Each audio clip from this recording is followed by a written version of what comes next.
Nyanyi dan bersoraklah bagi Dia, pujian, hormat, kuasa bagi Raja.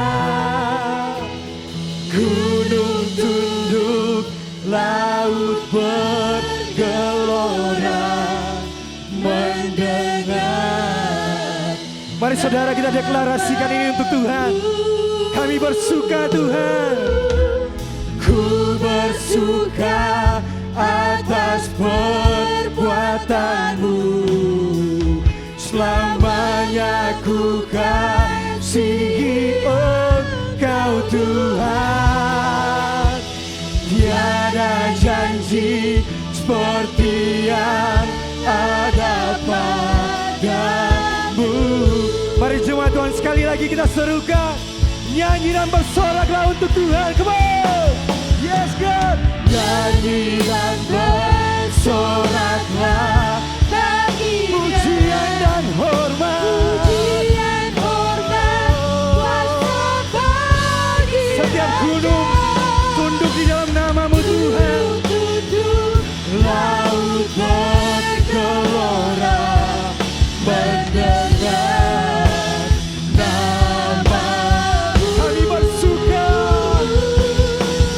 ku bersuka atas perbuatanmu, selamanya ku kasihi Engkau Tuhan. Tiada janji seperti yang ada pada. Sekali lagi serukan, nyanyi dan bersoraklah. Nyanyi dan bersoraklah bagi Dia, pujian, hormat, kuasa bagi Raja. Gunung tunduk, laut bergelora mendengar nama-Mu.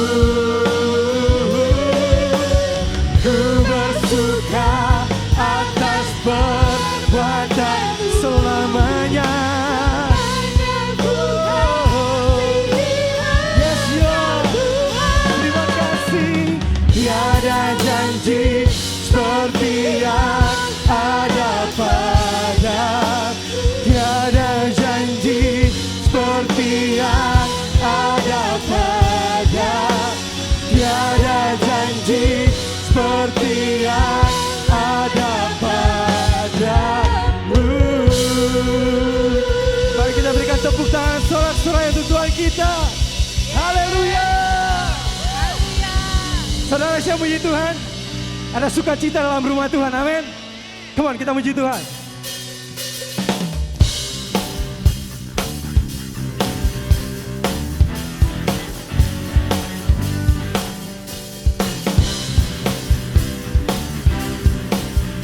Sama-sama kita nyanyikan, dalam-Mu Tuhan, dalam-Mu ku temukan sukacita. Dunia takkan sanggup untuk berikan segala beban, come on. Segala bebanku pun digantikan selama ku ada di dalam-Mu. Kaulah sukacita, pengharapan dan kehidupan. Kau beri kekuatan, haleluya, bersukacita selamanya.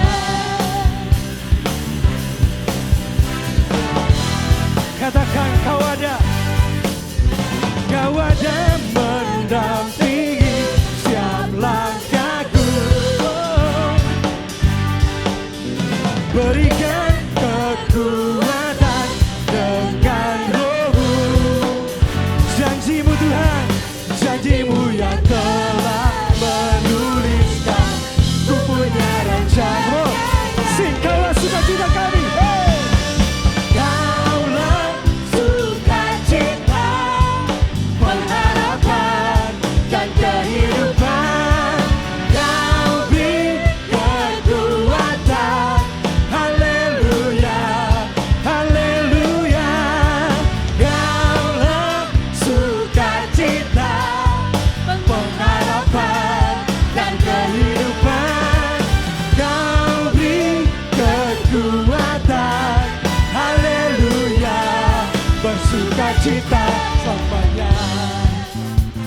tepuk tangan untuk Tuhan kita. Engkau suka cita kami Tuhan.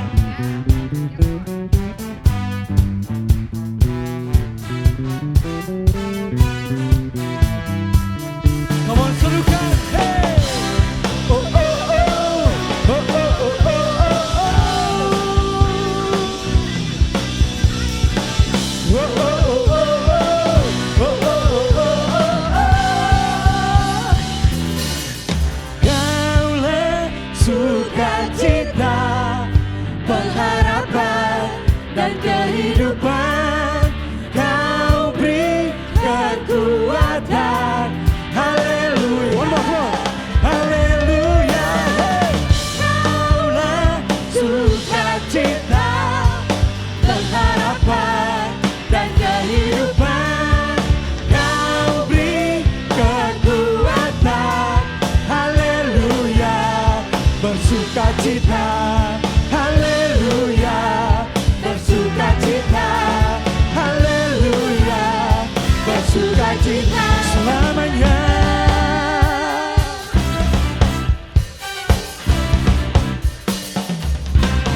Come on, clap your hand. Berikan tepuk tangan terbaik untuk Tuhan kita.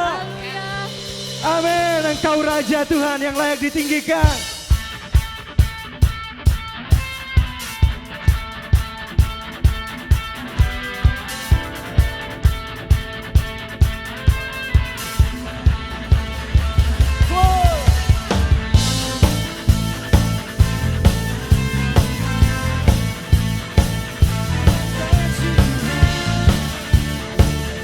Sama-sama kita naikkan syukur kita. Come on, bersyukurlah. Bersyukurlah kepadanya, bawalah pujian baginya, karena dia Raja, oh, dia yang berkuasa. Tuhanlah kekuatanku, mazmur dan keselamatanku, dia penolongku, yang beri Kau yang percaya. kau yang percaya, Juru semesta sujud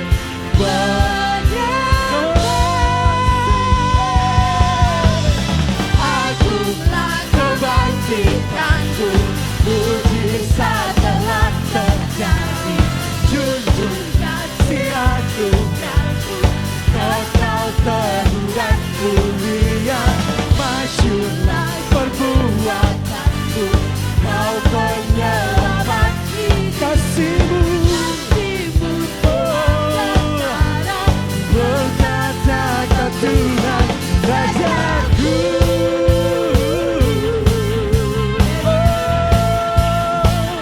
Yesus kau Raja.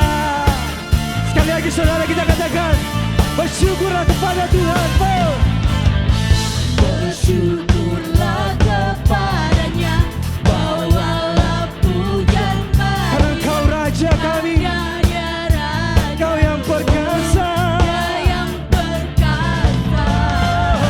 Tuhanlah kekuatanku, mazmur dan Kau keselamatan kami. Dia penolongku, yang beri Katakan kau yang berjaya. yang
bersama Tuhan kita berikan tepuk tangan sorak-sorai untuk Tuhan kita.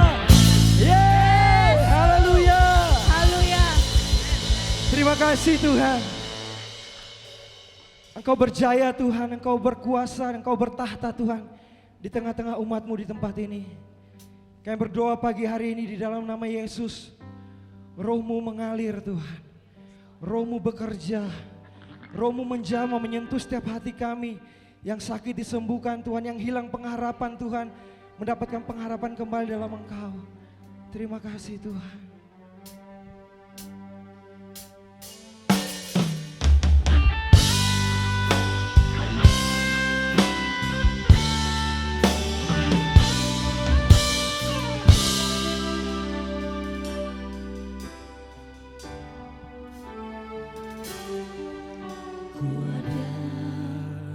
Sebagaimana ku ada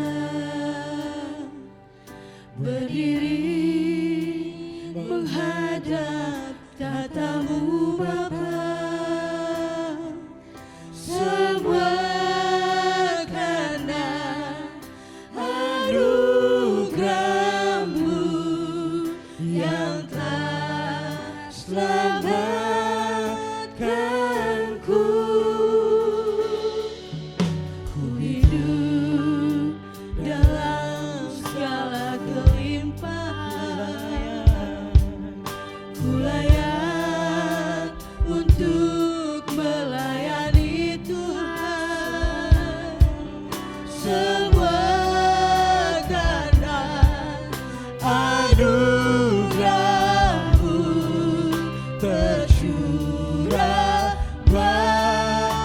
Besar anugerah-Mu Tuhan, besar anugerah-Mu, berlimpah kasih-Mu,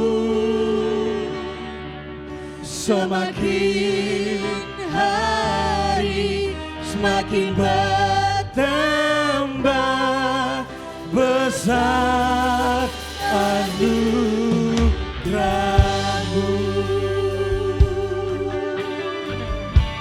Kami hidup Tuhan dalam segala kelimpahan.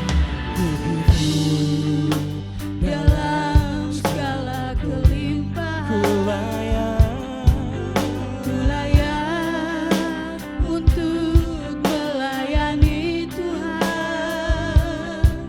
Semua karena anugerah-Mu tercurah bagi. Mari semua Tuhan kita nyanyi kebesaran Tuhan. Besar anugerah-Mu, berlimpah kasih-Mu, semakin hari semakin bertambah besar anugerah. Sekali lagi mari kita nyanyikan. Besar anugerah-Mu, besar anugerah-Mu, berlimpah kasih-Mu Tuhan, semakin hari semakin bertambah besar anugerah-Mu.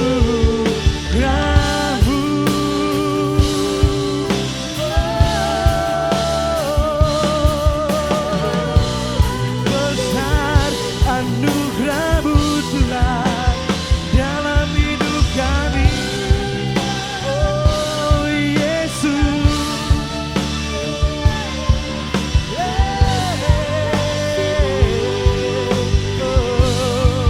segala penyembahan kami berikan bagi-Mu, segala pengagungan bagi Engkau, Yesus Tuhan Raja kami.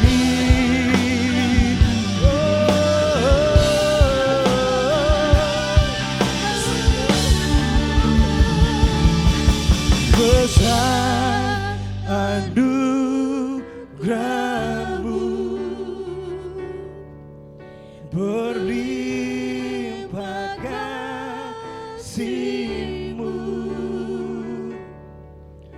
Semakin hari semakin bertambah besar anugerah-Mu. Besar anugerah-Mu Yesus, berlimpah kasih-Mu Tuhan, terima kasih. Semakin hari semakin bertambah besar anugerah. Sekali lagi kita serukan, come on.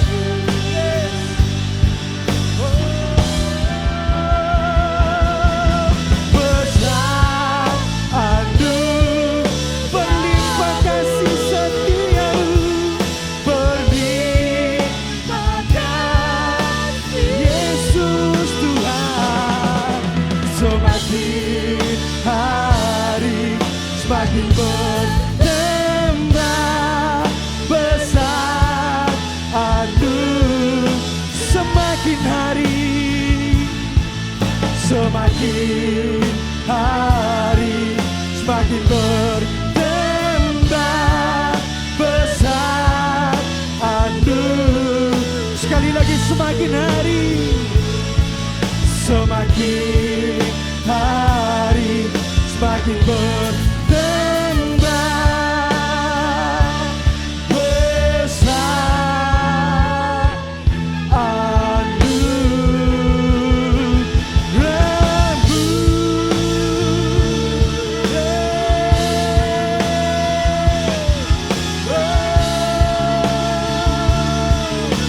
God, you are so good. God, you're so good. Yes, you are. Come on, sing. God, you're so good. Yes, God, yes, you are, Lord. God, you're so good. You're so good. You are so good to me, Lord. Sing. God, you're so good. Na, na, na, na, na. God, you're so good. Na, na, na, na, na. God, you're so good. You're so good. I am blessed. Amen. Come on. Sing, I am blessed. Yay. I am blessed. I am called. I am healed. I am whole. I am saved in Jesus' name. I give faith for anointing, filled with your power, for the glory in Jesus' name. I am blessed. I am blessed. I am called. I am healed. I am whole. I am saved in Jesus' name.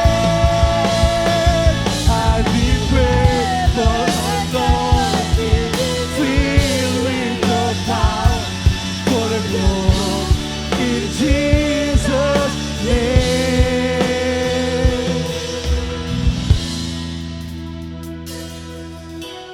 God, you're so good.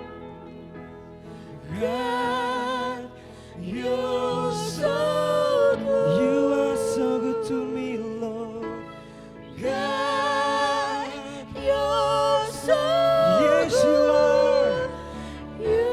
Sekali lagi jemaat Tuhan, kita nyanyikan kebaikan Tuhan. You are so good to me.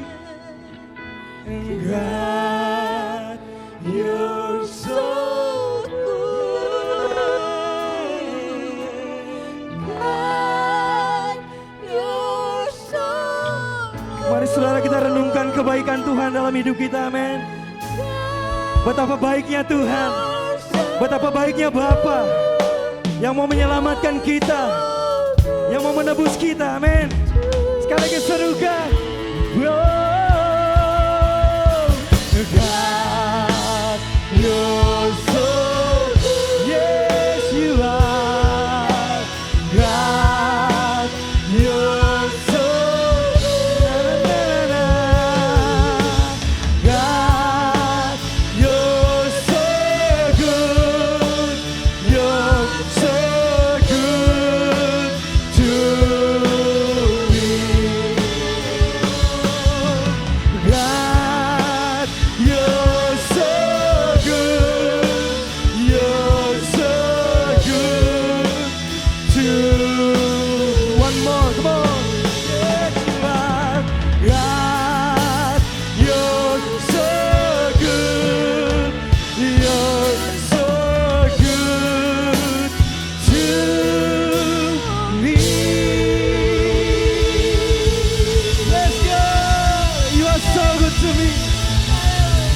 lagi saudara, kita sorakan kebaikan Tuhan. Terima kasih Yesus. Thank you, Lord. Haleluya.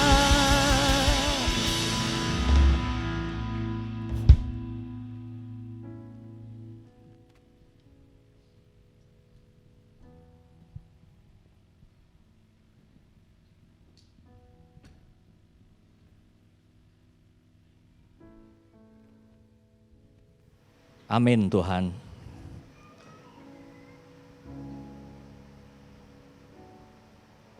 Kami ada di dalam anugerah-Mu sepanjang hidup kami. Karena sejak awal itu, pada waktu Engkau memanggil, menemukan dan menyelamatkan kami. Sejak saat itulah kami masuk dalam proses pengudusan. Sampai suatu saat keselamatan yang sempurna itu menjadi genap. Pada waktu Yesus datang kedua kali dan kami diubahkan. Persis sesuai dengan gambar-Mu. Tuhan ajar kami di dalam hidup ini. Untuk terus menempuh hidup kami. Dengan percaya. Dengan iman. Bahwa Tuhan sedang menumbuhkan kami. Mengubah kami. Menarik kami semakin dekat. Membawa kami masuk semakin dalam. Kami tumbuh ya Tuhan. Sebagai pribadi kami tumbuh di hadapan-Mu. Sebagai satu jemaat kami tumbuh di hadapan-Mu. Karena apa yang Kau taruh di dalam hidup kami adalah hal yang luar biasa. Hal yang rohani, hal yang kekal. Tidak ada apapun dari dunia ini yang dapat menghimpit dan menghambat pertumbuhan kami. Karena tangan Tuhan sendiri yang bekerja di dalam kami. Kuasa Tuhan sendiri yang mengalir di dalam hidup seluruh jemaat-Mu ini Tuhan. Dan biar pagi hari ini Kau pakai waktu ini untuk mengajar kami, untuk membawa pengertian, pemahaman, menarik kami semakin mendalam di dalam firman-Mu.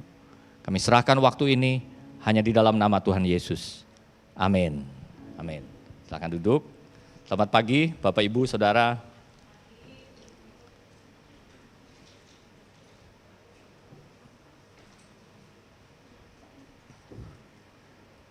Topik kita pagi hari ini alirannya ekologi, ya, lingkungan hidup, saudara. Sebenarnya ini diinspirasikan pada waktu saya ngobrol-ngobrol dengan Pak Yuki, ya, ada Pak Yuki di sini.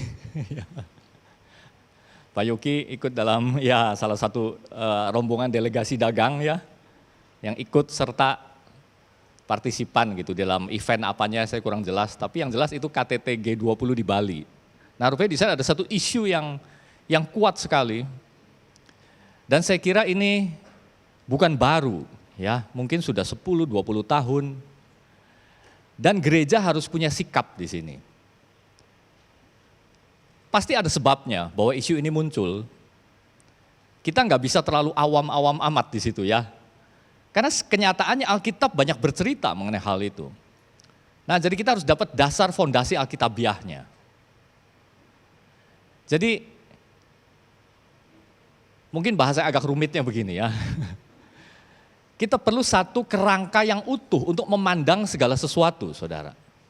Bukan hanya dalam sepenggal kehidupan, hal-hal yang temporer, hal-hal yang lain sudahlah, kita nggak ngerti.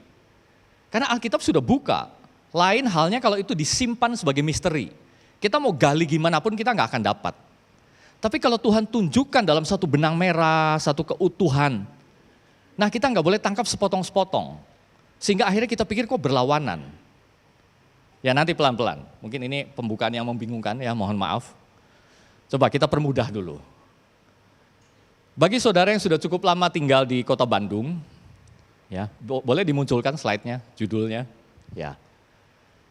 Nah coba kita evaluasi, saudara ingat-ingat, kalau kita sudah senior, sudah sepuh, sejak kita muda, coba. Suhu kota Bandung ini tetap tambah dingin atau tambah panas? Saya kira sepakat semua ya, tambah panas. Nah pertanyaannya gimana saudara? Gimana 10 tahun ke depan, 50 tahun ke depan, 100 tahun ke depan kalau Yesus belum datang kedua kali? Artinya hidup yang seperti ini masih terus progres berjalan, belum ada revolusi itu nanti yang di kitab Wahyu. Gimana? Pada masa cucu buyut kita gimana? Wah, ini terlalu jauh katanya ya. Tapi ini real, saudara. Kan real. Saya ingat tahun 70-an, pada waktu saya masih SD, kan kita rombongan sekolah dari Cirebon itu kan Dharma Wisata ke Bandung. Lalu ke Lembang. Tahun 77 kalau nggak salah. Nah pagi-pagi kita anak-anak kecil itu masih SD, sebenarnya sudah nggak terlalu pagi karena matahari sudah ada, sudah menjelang jam 7. Kita bangun, waktu kita ngomong itu dari mulut kita keluar uap, Lembang. Nah saudara masih ketemu nggak itu sekarang? Saya nggak tahu ya, bukan nggak tahu. Saya berapa kali ke sana dan pagi-pagi itu bahkan kayak agak naik ke Maribaya gitu ya, pagi-pagi nggak ada tuh yang gitu. Wah pada waktu itu kita anak-anak kecil namanya, wah waktu ngeliat, jadi kita pura-pura ngerokok gitu ya, gitu. Wah keluar gitu. Sekarang itu nggak ada. Jadi gimana pertanyaannya? Kita resah nggak saudara? Padahal saya masih hidup loh, tapi sudah berubah begitu. Tahun 80-an waktu saya masih kos di daerah Cimbuluit, itu dingin. Saya yakin pada waktu itu di rumah-rumah di Cimbuluit nggak ada yang pakai AC. Sekarang gimana? Ya tambah panas ya. Itu baru satu hal saudara, suhu. Coba, ya kita pikir, ini kan sesuatu yang kita wariskan kan. Kota Bandung ini kita percaya nggak berhenti di generasi kita. Mungkin buyut-buyut kita nanti. Ya saudara, jadi ini harus kita pikirkan. Kan kita belajar relasi kan. Ini bagian dari relasi kita dengan Allah, dengan sesama. Di dalamnya ada unsur relasi kita dengan lingkungan kita. Kita ini bukan makhluk, nah masalahnya ini bisa jadi gara-gara satu pemahaman yang salah mengenai akhir zaman. Bahwa dunia ini akan dihancurkan, ini akan kiamat, kita semua akan diangkat ke surga. Kita berpikir dalam dimensi fisik, ini enggak berguna, ini hancur, kitanya melarikan diri ke surga. Jadi karena ini akan hancur, apalagi kita ngeliat memang gejalanya degradasi terus, ya sudah berarti enggak penting. Saudara, berarti 2 pasal pertama dari Kejadian, itu hanya satu utopia sekilas, setelah itu berubah, belok gitu seolah-olah. Iya kan? 2 pasal pertama maksudnya sebelum manusia jatuh di dalam dosa. Begitu masuk pasal 3, dosa masuk, terus turun, dan akhirnya hancur sehingga manusia harus diselamatkan. Dari dunia yang diciptakan Tuhan, yang dulu dikatakan Tuhan, semuanya baik menurut Tuhan. Tapi lalu hanya 2 pasal. Setelah itu semua tidak baik sampai akhirnya Tuhan terpaksa dalam tanda kutip membiarkan ini hancur. Jadi Tuhan bikin blunder di situ. Nah itu maksud saya. Kalau kerangka kita salah, Kejadian sampai Wahyunya nggak nyambung. 2 pasal lalu belok dengan tajam, seolah-olah Tuhan, waduh angkat tangan, ini sesuatu yang di luar dugaan Tuhan. Dosa berarti, wah ya akhirnya sampai hancur, sampai manusia harus diselamatkan oleh Tuhan. Ya maksud saya itu saudara. Jadi harus dibetulkan di sini. Nah ini bukan upaya yang mudah, karena saya sendiri puluhan tahun menganut paham seperti itu. Nggak mungkin selesai dalam 30-40 menit ini. Tapi paling nggak saya ingin kita semua belajar satu hal supaya itu duduk. Apa sih sebenarnya Tuhan kerjakan di dunia ini? Kita nggak akan belajar mengenai akhir zaman, ya itu istilahnya kan apa? Istilah kerennya eskatologi, ya nggak lah mungkin. Ya.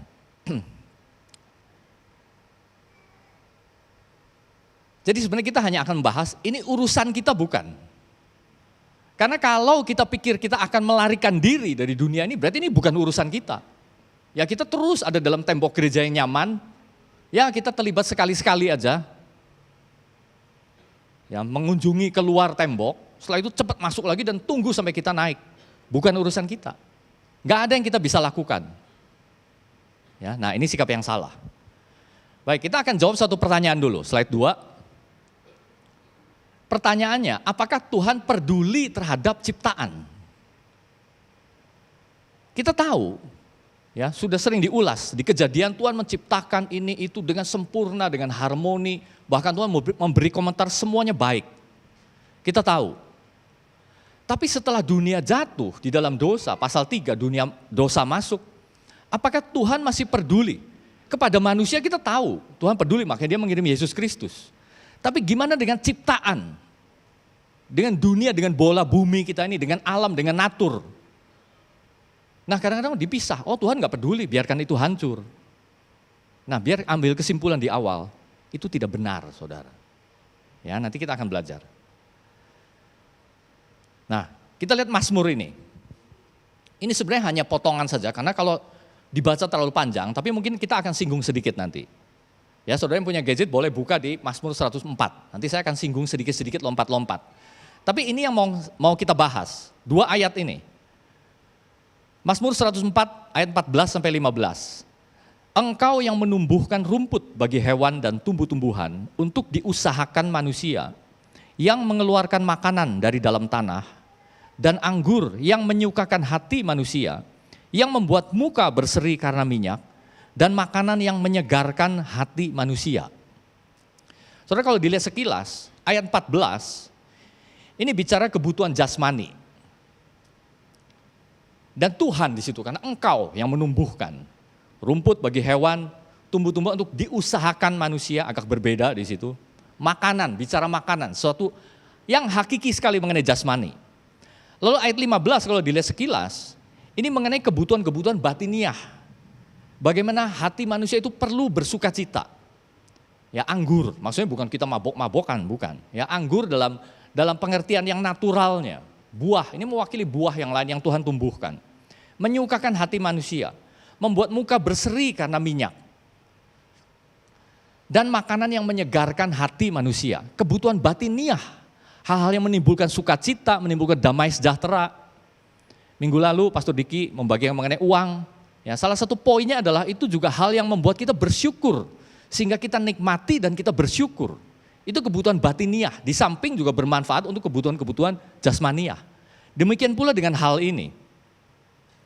Nah saudara, coba supaya kita nggak lepas dari konteks. Ini sebenarnya bukan hanya bicara rumput, hewan, tumbuhan, manusia, makanan. Tapi keseluruhan pasal, minimal separuh saja dari pasal ini, bicara mengenai natur, mengenai alam ciptaan. Ya coba saudara ikuti, kita lompat-lompat aja. Ayat 3, ya, atau ayat 2 dulu, membentangkan langit seperti tenda. Ini memang bahasanya puitis ya saudara ya. Bukan berarti langit itu sama dengan tenda. Tapi ini bahasa puitis, di mana itu kan Tuhan subjeknya. Dia membentangkan langit seperti tenda yang menaungi bumi. Mendirikan kamar-kamar lotengmu di air, ayat 3. Ini bicara mengenai awan, kan mengandung air. Jadi penulis Mazmur membayangkan itu seperti kamar-kamar loteng yang berisi air. Yang nanti dicurahkan menurut prinsip, menurut hukum. Ya. Lalu bicara apa? Ya awan itu bergerak di atas sayap angin. Ayat 3. Ayat kelima, bicara bumi. Tuhan mendasarkan bumi di atas tumpuannya. Seperti ada satu tumpuan yang tidak kelihatan. Tapi kita percaya tangan Tuhan sendiri yang menumpu bumi itu di kehampaan itu. Sehingga kemiringan sudutnya sekian, rotasinya sekian. Sedikit saja gangguan di situ, bencana besar. Ayat ke-6, sekarang bicara samudra. Dengan samudra raya engkau telah menyelubunginya. Air telah naik melampaui gunung-gunung. Bicara gunung. Ya, ayat ke-8, naik gunung turun lembah. Ayat ke-8. Ayat ke-10, engkau yang melepas mata-mata air ke dalam lembah-lembah. Para ahli bisa saja menganalisa siklus air itu gimana gerakannya. Tapi pemazmur tahu, subjek di balik semua ini, pribadi di balik semua ini, engkau Tuhan yang melepas mata-mata air. Air unsur paling vital dari kehidupan di bumi. Ayat 11, memberi minum segala binatang di padang, memuaskan haus keledai-keledai hutan. Binatang yang tidak penting, makhluk yang kita pikir nggak penting. Tuhan perhatikan supaya hausnya terpenuhi, airnya disediakan Tuhan. Burung, ayat 12, di dekatnya diam burung-burung di udara, bersiul dari antara daun-daunan. Ayat 13, bagian bawah, bumi kenyang dari buah pekerjaanmu. Pekerjaan Tuhan membuat bumi kenyang. Anugerah umum saudara, common grace ini. Lompat ayat 16, kenyang pohon-pohon, sekarang bicara pohon. Pohon-pohon Tuhan, pohon-pohon aras di Libanon yang ditanamnya. Tuhan yang menanam melalui alam. Di mana burung-burung bersarang, setelah ada pohon, burung bersarang. Coba saudara lihat, ya indah sekali. Kalau rasa puitis kita muncul ya, ini indah sekali saudara. Burung-burung ranggung yang rumahnya di pohon-pohon sanobar. Gunung-gunung tinggi adalah bagi kambing-kambing hutan. Bukit-bukit batu adalah tempat perlindungan bagi pelanduk. Lihat burung, jenis burungnya, pelanduk. Engkau yang telah membuat bulan menjadi penentu waktu. Nah ini menurut saya bicara nih, prinsip-prinsip alam yang Tuhan atur sehingga itu berjalan. Menjadi penentu waktu, matahari yang tahu akan saat terbenamnya, bicara siklus. Dan bukankah kita akhirnya mengikuti siklus itu? Coba lihat ayat 22. Apabila matahari terbit berkumpul semua dan berbaring di tempat perteduhannya, ini bicara singa, binatang maksudnya. Ayat 23, manusia pun keluarlah ke pekerjaannya dan ke usahanya sampai petang. Kita hidup tuh mengikuti satu ritme dan itu bukan kita yang atur, saudara. Ada kekuatan yang supranatural yang mengatur dan itu tangan Tuhan sendiri. Membuat semua ini mengalir mengikuti satu ritme, prinsip-prinsip natural yang Tuhan memang tetapkan. Dan itu bergerak ke satu arah. Bukan Tuhan tidak peduli. Betapa banyak perbuatanmu ya Tuhan, ayat 24. Sekaliannya kau jadikan dengan kebijaksanaan. Bumi penuh dengan ciptaanmu. Lalu tiba-tiba kita percaya semua ini gak berguna, hancur, kiamat, bubar. Manusia lari dari dunia. Gak nyambung. Gak nyambung saudara. Mengapa harus ada ayat-ayat ini? Dan bukan hanya di sini, kalau cari banyak sekali. Dan bukan hanya manusia, ingat. Karena manusia nggak bisa lepas dari lingkungannya. Ya coba lihat, saudara bisa lepas nggak dari lingkungan? Mempengaruhi nggak lingkungan itu? Jadi ada pengaruhnya di situ. Jadi kalau balik ke dua ayat ini, saudara kalau binatang memang simpel di sini. Engkau menumbuhkan rumput bagi hewan tumbuh-tumbuhan. Engkau menumbuhkan rumput bagi hewan. Tapi kepada tumbuh-tumbuhan itu diusahakan manusia. Saudara lihat perhatikan ya ayat ininya. Kalau hewan langsung makan begitu saja. Kalau manusia ada tahap lagi di mana manusia itu mengusahakan. Nah, di situ Saudara. Ini bedanya kan. Sekaligus di situ kita melihat bagaimana posisi kita ini balik lagi ke kejadian berarti. Mengapa Tuhan memberikan kemuliaan? Mengapa Tuhan memberikan mandat itu? Kemampuan. Mengapa hanya kita yang dikatakan segambar serupa dengan Allah? Mengapa hanya kita yang bisa bersekutu, bisa menyembah, bisa komunikasi? Secara roh, artinya di dalam inti dari manusia itu. Kalau binatang mungkin hanya bentuk. Ya anjing bisa diajari untuk begini-begini kan. Bentuk. Kalau manusia itu dari inti terdalamnya, menyembah di dalam roh, di dalam kebenaran, hanya manusia. Nah, diusahakan. Ya, kalau binatang langsung cari, langsung makan. Binatang nggak bisa memproduksi. Pokoknya hanya pakai. Konsumen, konsumen tingkat pertama itu kalau sudah belajar rantai makanan ya. Tapi kalau manusia bisa merekayasa, bisa mengusahakan, labor, bekerja, ya bahasa Inggrisnya kan labor. Jadi saudara, kalau di dalam terjemahan yang lain, dalam bahasa Inggris, waktu dikatakan ayat 14 ya, dan tumbuh-tumbuhan untuk diusahakan manusia. Itu diterjemahkannya, and plants for people to cultivate. Plants for people to cultivate. Ada cultivate-nya. Nah di sini labor itu masuk. Di dalam bahasa aslinya, work, cultivate, labor, itu juga mengandung pengertian service, ibadah. Jadi pada waktu manusia bekerja, itu adalah ibadahnya kepada Tuhan, saudara. Itulah sebabnya manusia bekerja itu disebut panggilan. Panggilan manusia adalah untuk bekerja. Karena sekaligus itu adalah ibadah kita kepada Tuhan. Ya, jadi lalu di dalam bekerja ini, dalam panggilan ini baru manusia membagi-bagi, profesi namanya. Tapi semuanya adalah ibadah, semuanya adalah panggilan. Ada yang jadi insinyur, ada yang jadi dokter, ada yang jadi pendeta, ada yang jadi office boy, ada yang jadi pemungut sampah, ada yang jadi sopir, ada yang jadi pilot, ada yang jadi menteri. Itu profesi-profesi semuanya panggilan manusia untuk bekerja, to cultivate. Dan ini diawali dari hal yang sederhana supaya kita paham. Jadi bukan sekedar cari makan seperti binatang. Cari rumput, makan, dia survive. Manusia nggak, di dalamnya terkandung ibadah pada waktu kita bekerja itu. Ya, nah apa kaitannya dengan lingkungan? Coba kita perluas lagi.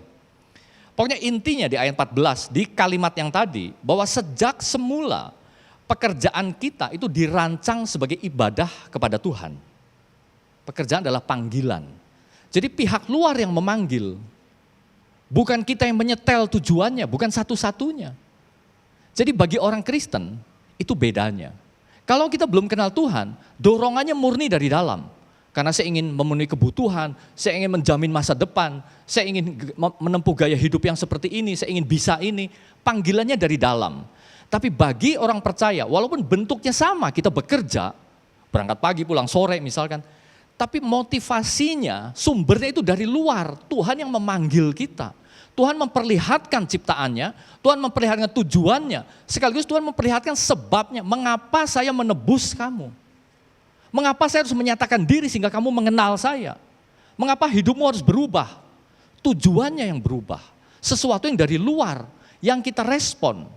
Jadi itu bedanya pada waktu orang Kristen bekerja. Ya. Nah, oke, supaya balik lagi ke ekologi, saudara, slide 3. Oke, nah. Jadi Tuhan tidak membiarkan, tapi dia terus terlibat. Ini juga bedanya.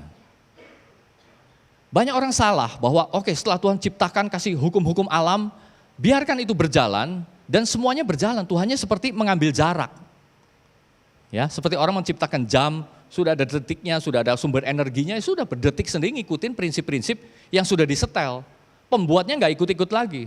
Rel kereta, kalau sudah ada jalur-jalurnya, kereta sudah ditetapkan, ada jadwalnya, nggak usah diatur lagi, semua jalan menurut alaminya. Tidak seperti itu Alkitab. Tuhan menetapkan itu, hukum-hukum natural, tapi Tuhan juga terus terlibat di dalamnya, terus berbaur dengan manusia, entah disadari, entah tidak. Nah ini salah satu contohnya. Jadi balik lagi bicara makan ya saudara, pangan. Tadi kan apa? Tumbuh-tumbuhan yang untuk diusahakan manusia. Ya. Jadi saudara kalau kita mundur, mungkin ini bidang apa ya, saya nggak tahu nih. Dulu kan manusia, ya konon katanya gaya hidupnya itu pemburu pengumpul. Artinya selalu bergerak saudara, belum menetap. Mungkin sudah ada menetap tapi masih 50-50 lah. Ada yang menetap tapi menetapnya semi menetap, dia bergerak lagi.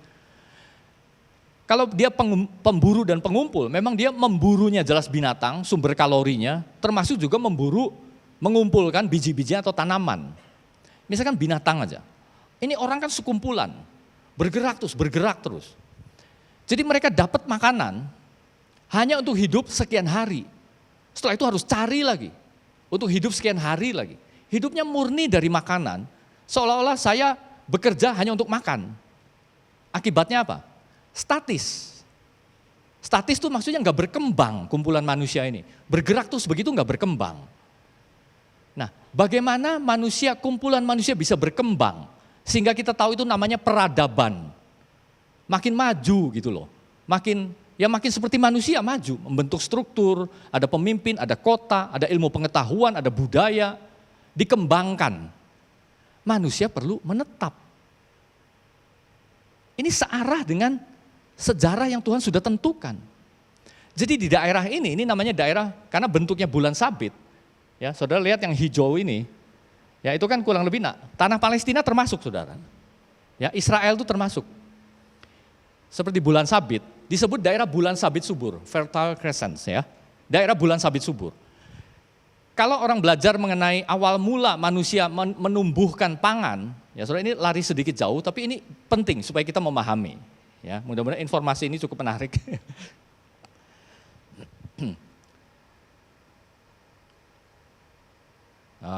Jadi gini, tadi kan saya katakan peradaban harus tumbuh. Kalau orang terus bergerak untuk mengisi perutnya, misalkan tangkap satu hewan buruan, ya ini nilainya 100.000 kalori misalkan, dibagi-bagi, setiap orang kebutuhan kan 2.000, 3.000 kalori, habis. 2 hari lagi harus cari daging lagi, dapat kalori lagi baru hidup. Tapi begitu menetap, yang namanya memproduksi sesuatu, sehingga yang dikeluarkan hanya sedikit, tapi ini bisa menuai banyak. Manusia jadi punya waktu, saudara. Hidupnya nggak dihabiskan untuk cari makan terus. Punya waktu untuk yang namanya riset. Riset itu jadi dia berpikir sebagaimana manusia tujuannya. Dia berpikir, dia merenung, gimana supaya hidup lebih maju. Gimana supaya hidup lebih mudah. Perlu riset. Untuk riset perlu waktu, untuk waktu perlu kalori, perlu lebih efisien. Jadi Tuhan atur ini sehingga bertemu saudara. Jadi Kan yang menjadi sumber-sumber pangan, kalau kita bicara tanaman pangan, ya gandum, jelai, yang gitu-gitu, itu kan di dunia ada beberapa. Nah ini salah satu yang paling banyak dieksplor sehingga orang tahu. Nah iklimnya ini kan Mediterania, jadi iklimnya kering, ya di musim dingin itu kering. Nanti pada waktu di musim panas itu kering, pada waktu musim dingin itu basah. Nah iklim ini cocok, makanya ini saya katakan ini perbuatan Tuhan, sehingga direspon oleh manusia. Ini cocok untuk tumbuh tanaman-tanaman tertentu, saudara. Misalkan jenis biji-bijian tadi, gandum. Tanaman ini dia tidak menghabiskan energinya untuk menumbuhkan batang, semak belukar, daun-daunan. Tapi energinya murni dipakai untuk menumbuhkan biji. Biji inilah yang dipanen oleh pemburu pengumpul tadi. Sehingga akhirnya mereka pikir harus menetap. Lalu ada siklusnya, ini memudahkan. Maksudnya begini, kadang-kadang kita sebagai orang di daerah tropis, kita pikir bahwa daerah yang banyak makanannya adalah seperti hutan-hutan kita. Gara-gara lagunya Kus Plus ya, tongkat batu, kayu, tanaman gitu ya. Oh, saudara nggak tahu Kus Plus ya. Tapi saudara, kalau saudara dilepaskan di hutan belukar di Kalimantan, saudara nggak bisa hidup. Karena 99% dari tanaman itu nggak bisa dimakan. Batang, kulit kayu, semak belukar, jamur-jamur nggak bisa. Yang bisa dimakan mungkin di bawah 1%. Tapi pada waktu Tuhan menggerakkan alam khusus untuk menumbuhkan biji-bijian ini, yang disambut dengan upaya manusia, usaha manusia, diupayakan cultivate, itu menjadi sumber pangan. Sehingga dari situ peradaban berkembang. Mesopotamia kan kita ingat kan, Ur-Kasdim, Abraham tuh dari sini. Itu satu peradaban yang maju. Dan katanya itu juga sampai ke selatan ini. Ada sungai Nil di situ, sumber peradaban lagi. Kalau di Cungkuo ada sungai apa itu? Yang Sekiang atau sungai Huanghe saya lupa. Sumber peradaban lagi. Itu pekerjaan Tuhan, saudara. Jadi itu peduli Tuhan tuh. Kalau enggak ya biarkan saja kita jadi pemburu terus, cuma pakai baju kulit terus. Ya, waktu pelajaran saya apa ya, Tante Eli itu katakan, ya justru, saudara perhatikan, Tante Eli justru bisa melihat kebenarannya. Itu pekerjaan Tuhan, kalau enggak ya kita masih telanjangan terus, kata Tante Eli. Sederhana tapi tepat, saudara. Kebudayaan harus naik. Jadi dunia ini penting, apa yang saudara kerjakan itu penting. Ya, jadi harus dijaga. Jadi balik lagi ya dengan isu dengan Pak Yuki tadi harus dijaga ini. Oke, sebagian orang menghancurkan, kita enggak, saudara. Harus berbeda di situ. Ya, jadi lihat. Nah, saudara masih ingat kan ya? Waktu Tuhan bilang bangsa Israel itu akan dibawa ke satu negeri, yaitu negeri yang ini, saudara, yang berlimpah-limpah susu dan madunya. Nah sebagai orang daerah tropis kita langsung berpikir harusnya ini daerah yang subur itu kayak Indonesia, yang hutan hujan, rainforest gitu. Enggak, justru daerah bulan sabit ini memang sumber makanan, artinya berlimpah-limpah susu dan madu. Itu Tuhan menjamin umatnya mengenai ketersediaan makanan. Demikian pula bagi kita orang percaya. Ya, amin. Baik, slide 4. Nah tetapi karena dosa, saudara, ya, maka kemajuan terjadi, tapi seiring dengan itu, beriringan itu kerusakan juga terjadi. Ini karena dosa. Ya. Manusia itu seperti eating away our own life support system. Manusia itu karena di dalam dosanya yang gak peduli, benar-benar di drive sesuatu yang dari dalam, ya hawa nafsunya, ambisinya, kerakusannya. Seolah-olah manusia itu memakan support sistemnya sendiri. Ya, nanti ada gambar yang lebih jelas. Jadi terjadi apa? Penurunan kualitas udara, air, tanah, perusakan ekosistem, perusakan habitat, kepunahan satwa liar dan polusi. Ini terjadi di sekeliling kita. Oke, slide 5. Nah, sampai dikatakan katanya sekarang era dari antroposin. Ya, antroposin.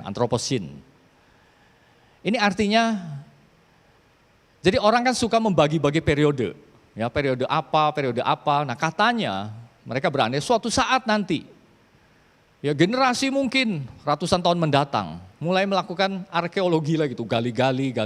Mereka segera akan menemukan satu lapisan yang unik. Ini yang disebut lapisan antroposin, dari masa antroposin age. Lapisan itu dari apa, saudara? unik sekali, mereka menemukan lapisannya khusus ini. Ini menandai masa itu nih, masa kita sekarang. Terdiri dari plastik.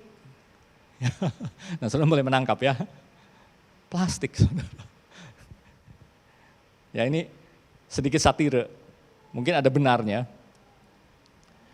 Jadi artinya, pengertiannya gini, itu adalah aktivitas manusia yang memang akhirnya memberi pengaruh negatif terhadap, pengaruhnya bukan lokal tapi pengaruh global terhadap ekosistemnya bumi, kehidupan bumi ini sendiri, gambarnya itu tuh ya.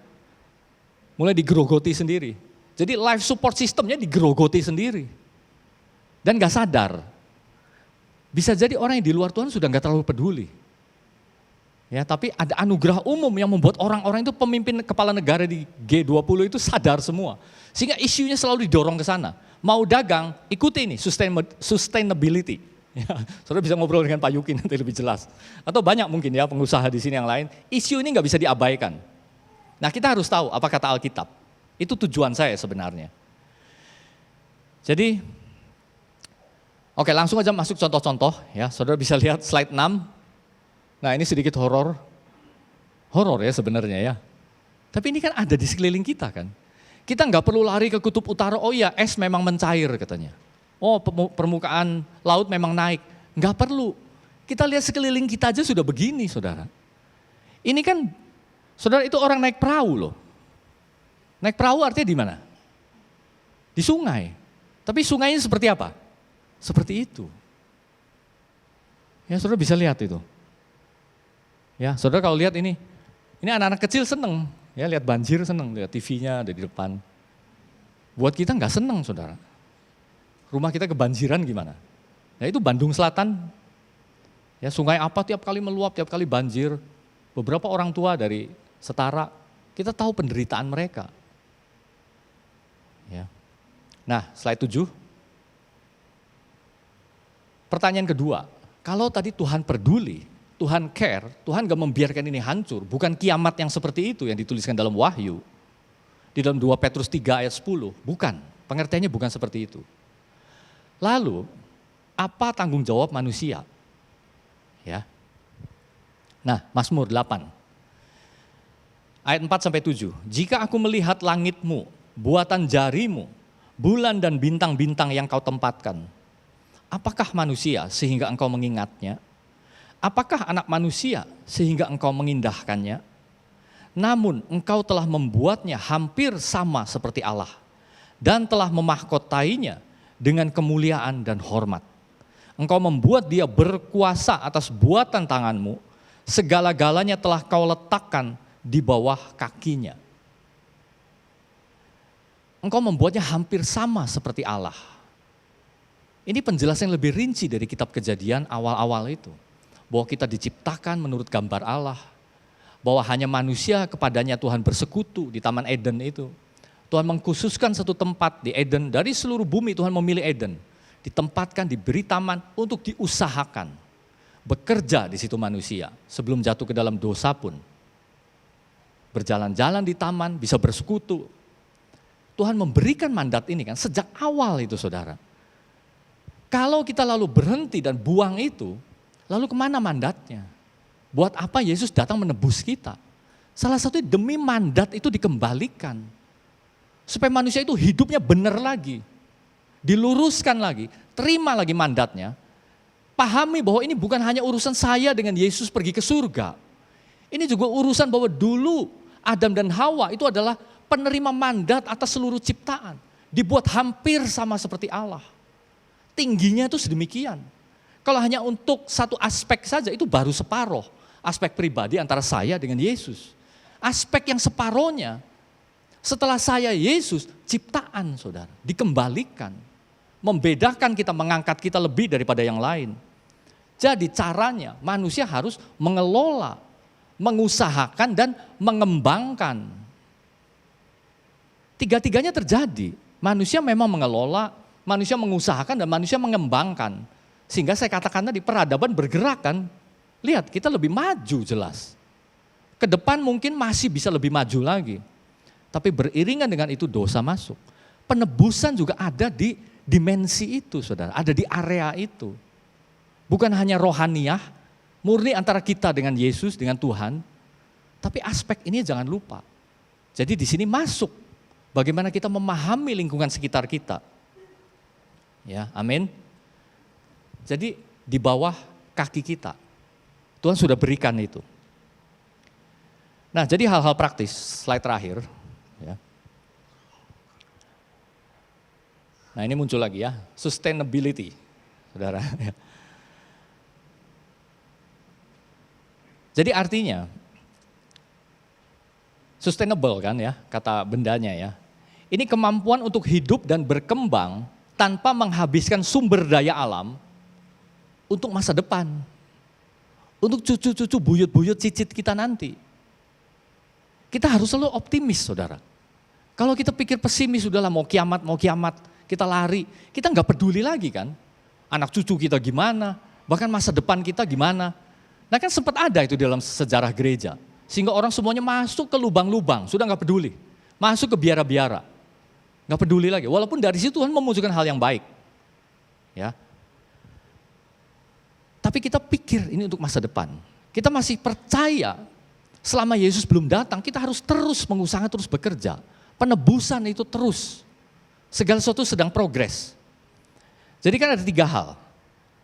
Ya, keberlanjutan 3 hal. Lingkungan. Nah, makanya nanti mungkin di home cell, ya kalau saudara terlibat di situ, ini bisa didiskusikan lebih lanjut. Hal-hal praktisnya apa sih yang kita bisa lakukan? Ya, karena saya sendiri kan nggak tahu semuanya. Ya, saudara juga nggak ahli semuanya gitu. Kita coba saling sumbang saran. Keberlanjutan lingkungan. Menjaga air, menghemat energi. Ya, energi, saudara. Ya, membuang sampah, hal-hal praktis kan. Ya, memperhatikan limbah kita. Membatasi sebisa mungkin penggunaan plastik, sebisa mungkin. Ya, menggunakan transportasi yang berkelanjutan. Bagaimana sikap kita terhadap barang-barang yang consumable. Ya, kertas, ya semua yang bisa habis. Ya, kita hambur-hamburkan. Ya, atau kita mulai berpikir di situ. Jadi ini kan langkah kecil. Tapi gereja itu kan suaranya besar, saudara. Ada gereja-gereja mega church jelas jumlahnya besar. Kalau isu ini nggak pernah disinggung, kita nggak selaras dengan rencana Tuhan di sini. Tapi kalau setiap anak Tuhan tahu isu ini, tahu kebenaran firman Tuhan, dan membangun gaya hidup yang selaras dengan itu baik sekali. Keberlanjutan ekonomi. Ya, ini kan maksudnya, kalau orang belum mandiri secara ekonomi, usahakan supaya mandiri. Kalau sudah mandiri, usahakan semakin mandiri, saudara. Jadi ini sesuatu yang maju ini. Ini sikap kita di dalam kita, kalau sudah dewasa, sudah bekerja. Ya. Nah jadi, lalu apa lagi? Ini dibagikan, mungkin minggu lalu disinggung oleh Pastor Diki. Bagaimana kita mengelola penghasilan kita? Ya, secara seimbang, pengeluaran, pendapatan, antara pendapatan, pengeluaran. Nah, ada satu hal. Jadi, ini istilah kerennya itu kenosis. Ya, jadi ada askesis, ada kenosis. Askesis itu maksudnya ya sudah kita seperti biarawan gitu, tinggi naik ke langit. Nah, itu mungkin bukan buat kita, tapi yang kedua, ini maksudnya kita mendowngrade our lifestyle, saudara. Ya, kita downgrade gaya hidup kita. Kalau kita bisa beli baju harganya 2 juta, kita cukup beli yang 200 ribu. Ya, kalau kita mampu untuk beli baju 200 ribu, ya carilah yang 75 ribu. Ini bagian dari itu. Dan ini alkitabiah, saudara. Nah lalu yang ketiga, ini juga alkitabiah sekali. Keberlanjutan sosial, maksudnya kita mengusahakan kesejahteraan bersama. Kita memperhatikan hak-hak orang lain. Jadi 3 unsur ini, sustainability, ini alkitabiah. Jadi saya simpulkan di dalam kalimat, hidup hemat, atau hidup sehat, hidup hemat, dan hidup bermanfaat, saudara. Ya, hidup sehat, hidup hemat, hidup bermanfaat. Sehat artinya kita perhatikan lingkungan. Hemat artinya secara ekonomi tadi, menyangkut minggu kemarin di bagian Pastor Diki. Hemat, saudara. Enggak pesta pora, enggak hambur-hambur. Kalau perlu downgrade lifestyle kita. Ya, dan terakhir hidup bermanfaat. Kita perhatikan orang lain. Kita perhatikan hak-hak orang lain. Bagaimana kita hidup harmoni dengan orang lain. Kasih menjadi garam, menjadi terang, itu ada di sini. Jadi ini Alkitabiah, ini sustainable. Sebenarnya inti dari Injil, kalau kita tangkap dengan benar, itu sustainable, saudara. Menjaga bukan hanya harmoni dalam hidup dunia yang fana ini, tapi ini akan membawa kita dengan utuh, dengan selamat sampai di kekekalan nanti. Amin. Amin. Baik. Kita akan melakukan perjamuan kudus, saudara. Kalau ada dari saudara yang belum mendapat roti dan anggur ini, ya silakan angkat tangannya supaya Asher bisa bagikan. Bangkai tadi kelewat, ya di sebelah sana masih ada. Ya.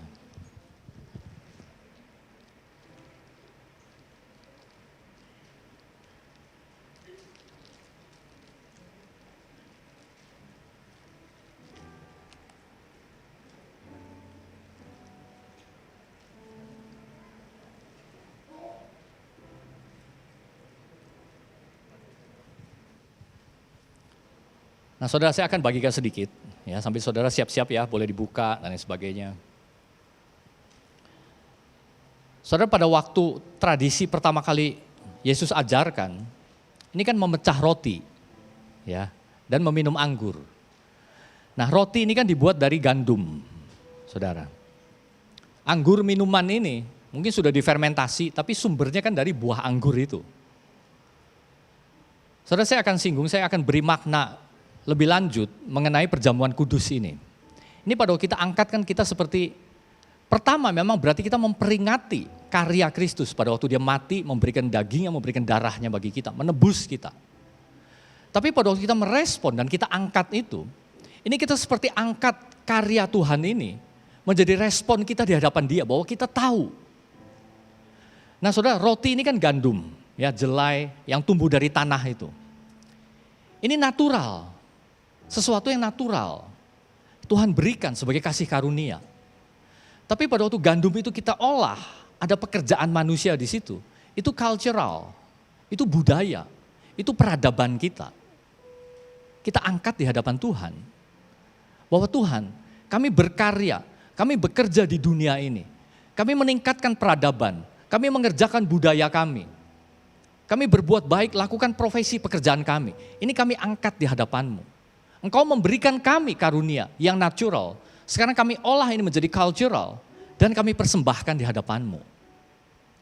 Ya, ini makna yang lebih jauh, saudara, dari perjamuan kudus kita. Dan semua itu bisa terjadi karena karya Kristus. Kalau enggak, kita enggak akan pernah mengangkat budaya kita kepada Tuhan.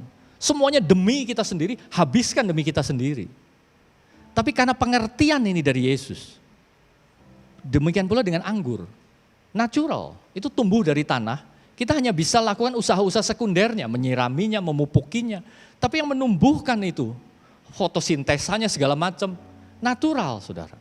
Tapi kita olah menjadi minuman, cultural. Dan kita angkat di hadapan Tuhan. Jadi ini sikap kita orang percaya, orang Kristen.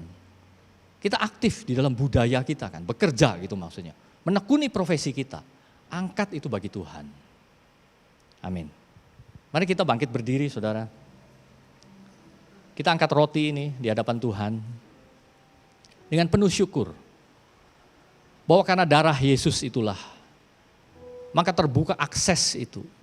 Bahkan Tuhan sendiri mengulurkan tangannya, menjangkau kita, menarik kita. Yesus katakan, minum darahku dan makan dagingku.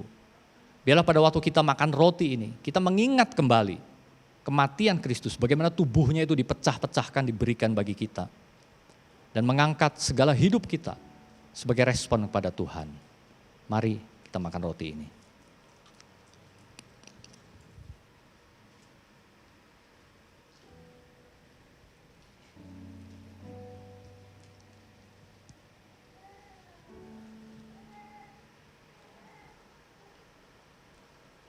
Mari kita angkat anggur ini.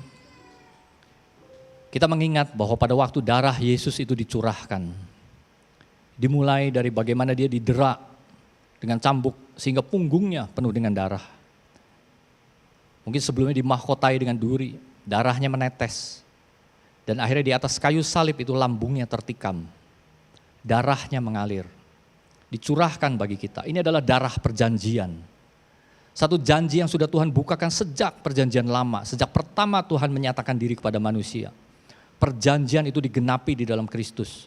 Supaya dalam hidup kita saat ini kita bisa merespon dengan karya kita, dengan budaya, dengan pekerjaan, dengan profesi kita.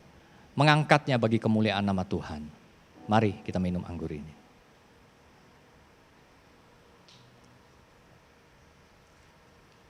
Mari kita berdoa. Kami mengucap syukur ya Tuhan. Inilah hidup kami, orang-orang yang sudah ditebus. Yang hari ini memperingati kematian-Mu di atas kayu salib. Yang mengubah segalanya Tuhan. Menggenapi segala janji-janji-Mu. Ini kami orang-orang yang sudah ditebus.